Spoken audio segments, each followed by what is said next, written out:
All right, I think I was talking about the fission theory. This was an idea that the Earth was spinning so fast that the moon basically spun out of it.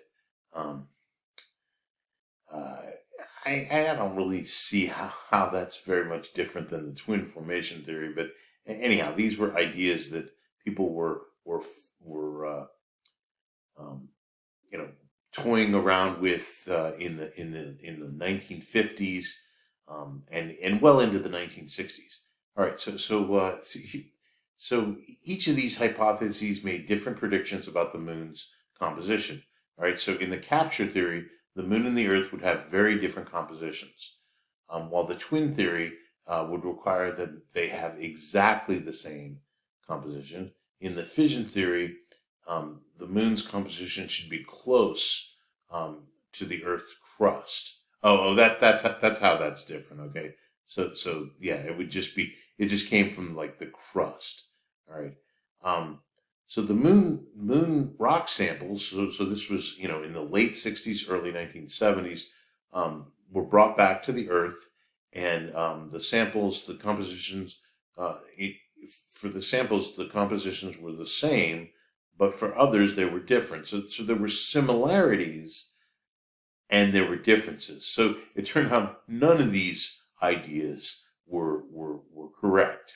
All right, so that's basic science, right? You come up with some ideas, you perform an experiment. That is, you analyze these rocks that were brought these lunar rocks that were brought back to the Earth, and then you can draw some conclusions. All right.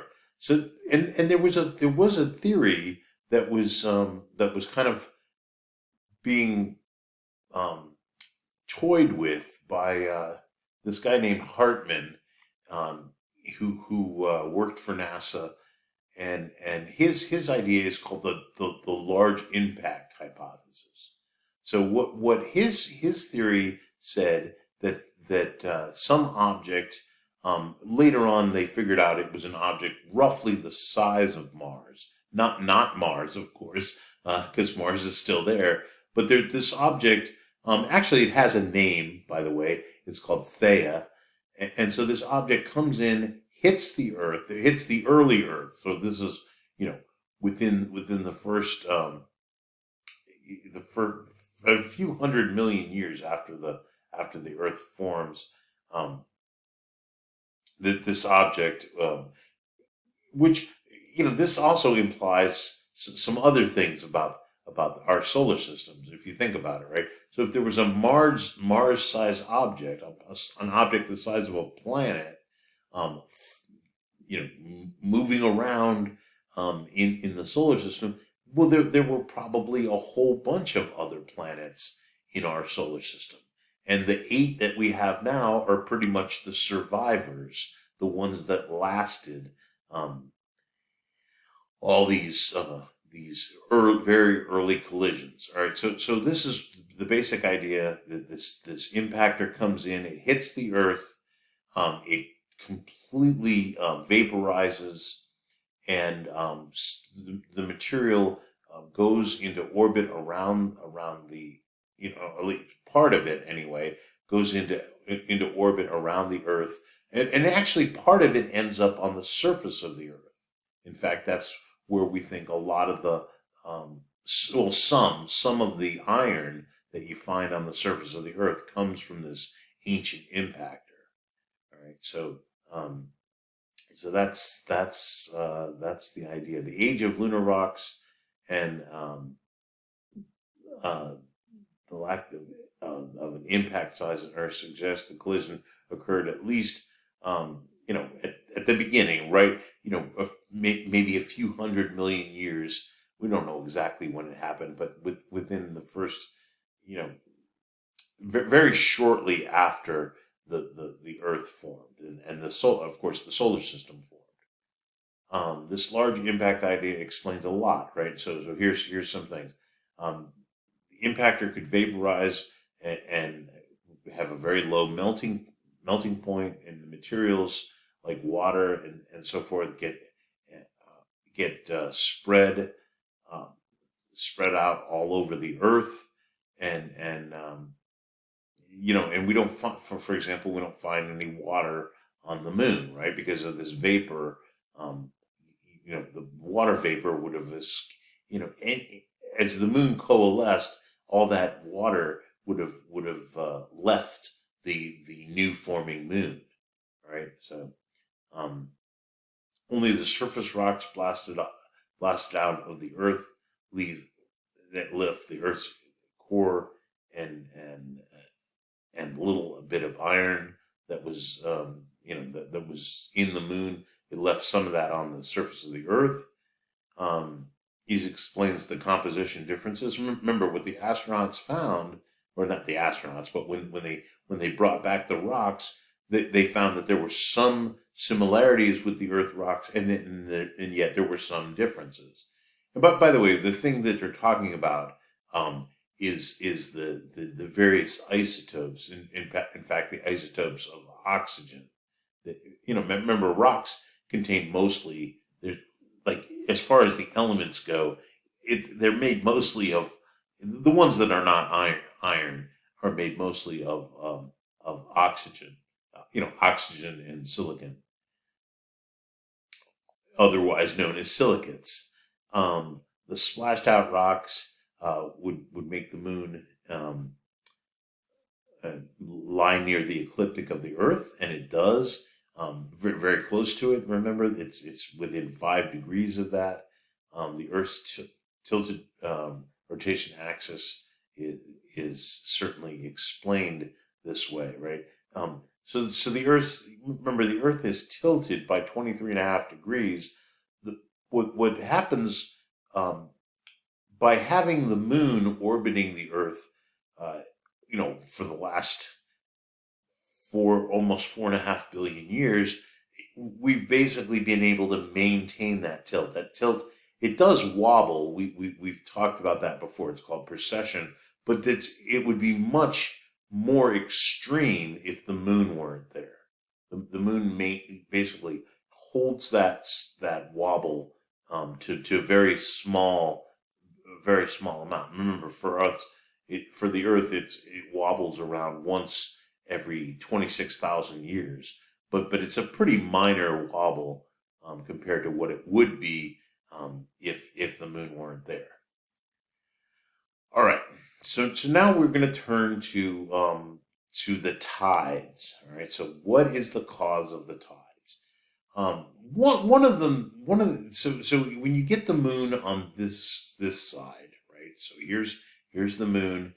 Remember, the moon and the Earth are really close neighbors to each other, right? There's 384,000 kilometers between the center of the Earth and the center of the moon. That's about 250,000 miles. I know I don't usually talk about miles, but that's not that far, right? Keep in mind the sun is about 93 million miles away. This is only about 250,000 miles. Anyhow, because the moon is so close to the Earth, what it does is it pulls on one side of the Earth more than it does on the other side of the Earth. Okay, so that is called differential gravitation, and that is the very cause of the tides. Right? Is this differential gravitation? Now the Earth. And by the way, the moon undergoes this same, right? It's exactly the same. The moon undergoes tides as well. But the moon is more or less a solid, throughout, and so all it does is it basically will bulge a little bit in the direction of the Earth, and then and then as it spins around, perpendicular to that direction, it's a little thinner, but not by much. Right? Now the Earth, of course, has a liquid, pretty much a liquid outer part. 71% of the surface of the Earth is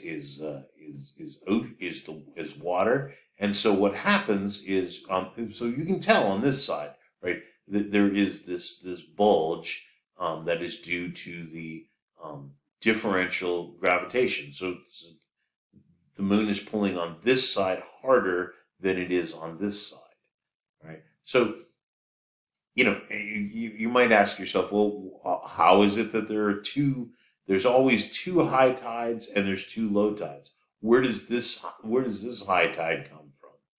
All right. And so notice perpendicular to the direction of the moon. So this one's easy to explain. That's the low tide. And so as the Earth rotates, right, so you're at some location on the Earth, you spin into the low tide and into the high tide, into the low tide and into the high tide, right? Now, it's not once every 12 hours, like, let's say, you're not in a high tide once every 12 hours and a low tide once every 12 hours. That's not the way it works. All right. So what's going on here? Oh, and I got to explain this side over here. Let me see what the next slide is. All right. So they're trying to show you with, showing you here with the different lengths of these arrows, showing you this differential gravitation. All right. So, this one's going to be the longest. This one on this side, D, is going to be the shortest. C is kind of in the middle. And then A is even shorter. And all right. So yeah, let me explain this side over here. Why is there a high tide on the opposite side of the Earth as to where the moon is, right? And so the reason that there's a high tide over here, 180 degrees from where the moon is, and it's always there, by the way. It's always, high tide 180 degrees from where the moon is, and high tide in the direction of the moon. Although there's a little bit of lag, they don't exactly correspond, but that's getting more complicated. All right, so where does this one come from? All right, if you've ever taken a bucket of water, right, and let's say you have a big handle, or you tie a rope to the handle, so you have maybe a little bit of water in the bucket, and if you were to spin the bucket, so that the bucket would go completely upside down. Now, if you spin it fast enough, the water doesn't come out. All right, and that's really the reason for the high tide on the opposite side. The water basically piles up on the other side of the Earth, and that's the second high tide. All right, so the 2 points that are perpendicular, or from the direction of the moon, those are the two low tides, and then the two high tides are in the direction. One's in the direction of the moon, and one is the opposite direction of the moon. And so, what we do is we rotate into the high tide, and then out of the high, into the low tide, and then into the high tide again, and then into the low tide. Now, here's the thing: the moon is moving around the Earth, right? It's moving a little bit, and so when the Earth spins once, the moon has moved a little bit over here. So where the high tide was is not going to happen. Let's say that the high tide was at 9 o'clock in the morning, at this location on the Earth, right? The next day you come out at 9 o'clock, and this is the high, this is as high as the tide's going to get, right? It's a very gradual thing, but let's say you're looking at, there's some pylons that are in the ocean, and you notice the maximum height of the water, on the pylon,